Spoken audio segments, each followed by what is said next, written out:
In this video, I'm going to try to answer the question, what good is a battery-powered saw?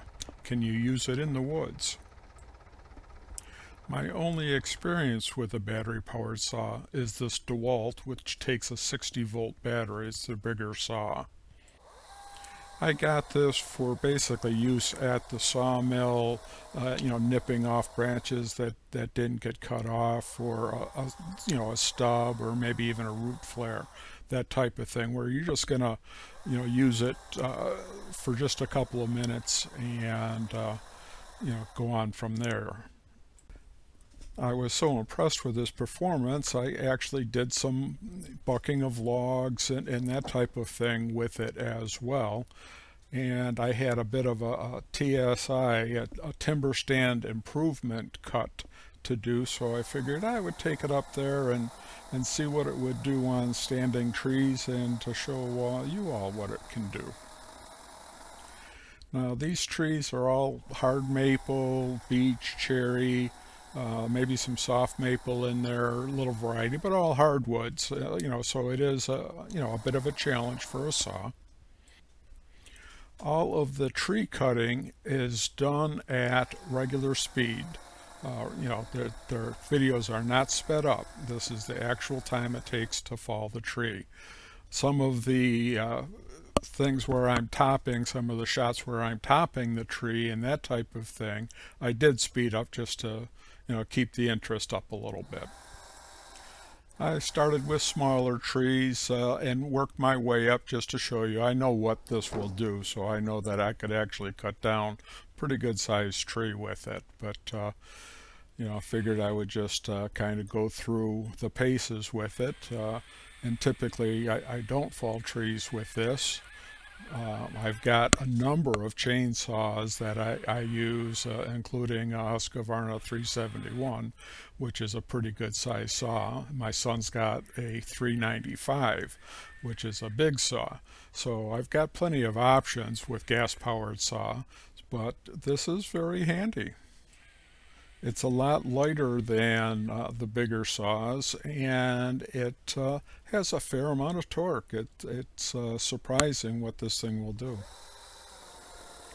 It has also held up pretty well. This is the second chain. I've worn a chain out with this saw already.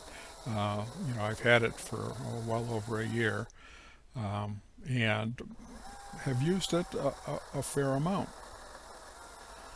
I also want to put in a quick word to the naysayers about my notches. The camera angles don't actually show these. They look a lot smaller than they are. Take a look at the stump once the tree comes off of it, or the base of the tree.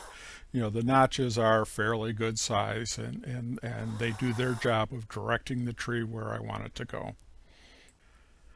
I am planning on doing another video about this timber stand improvement and what that is all about, and why these trees are marked and that type of thing.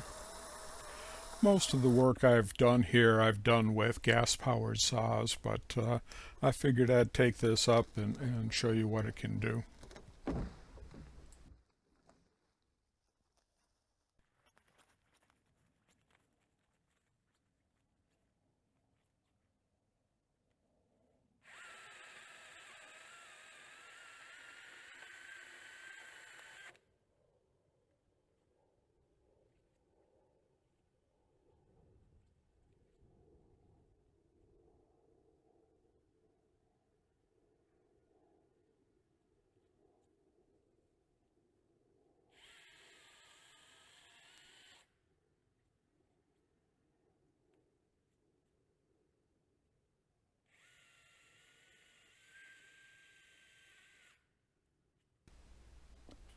I would not recommend this for your daily saw, especially if you do a lot of cutting. I'd use a gas saw, but if you're just going to go out for a couple of hours and knock down some, relatively smaller trees, it seems actually like a fine option. It's quiet, it's lightweight, and it's pretty effective. I chose the Dewalt because I already have a bunch of tools that use the battery, so I've got batteries and charger and that type of thing. Most of them are the smaller, the 18-20 volt, but I do have a few that take this flex volt, the 60 volt batteries.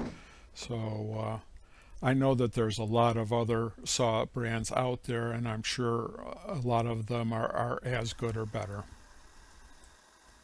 A couple of downsides to this is that one of them is that it doesn't have any log dogs. It's just got a couple little plastic protrusions which don't really grip the log all that well. And I'm sure it's because they don't want you putting a lot of pressure on the bar. They're not a heavy-duty saw, but they do a lot of work.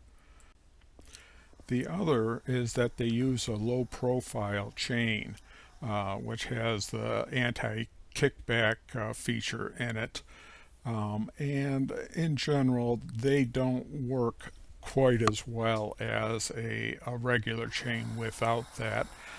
That's not a real big deal, but it is something that I would like not to have to deal with, because I know, I've done enough with saws to know what they can do and what they can't do. This is a situation where I wish it had log dogs, because working across the bottom of a stump like this, it makes your work just a little bit harder. I know enough not to really torque on it, but they want to make sure that no one's going to really torque on it, because it doesn't do them any good. The batteries actually hold up reasonably well. I had cut all of these trees that you see plus some more with one battery, and it still was cutting. It was down to one bar on its indicator, but it was still cutting. So you can do quite a bit of work with one battery on these. Let me get ahead of the comments here. I know that I left a Dutchman. I took a good look at it, analyzed it. It was on just the one side of the tree.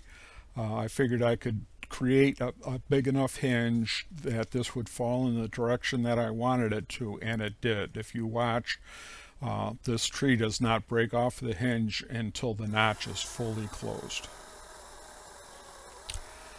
It's a 16-inch bar on this saw, and you can see that this tree is pretty close to maxing out the width of this bar. So it'll cut down a pretty good sized tree, and I've actually bucked up logs that were over 20 inches wide with it by doing 2 cuts. So it'll do a lot of work.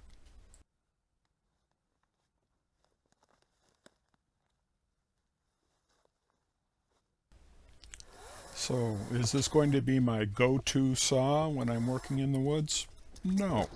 But after doing this, if I've got a bunch of smaller trees to cut, I would definitely consider it. It's a lot easier to carry around and to cut smaller trees down with it than any of my other saws. And I might just carry it around with me for doing limbing and that kind of stuff, even if I'm primarily using a gas saw. It's that nice to use. If you enjoy these videos, please subscribe, like, encourage me to keep going with them. Thank you.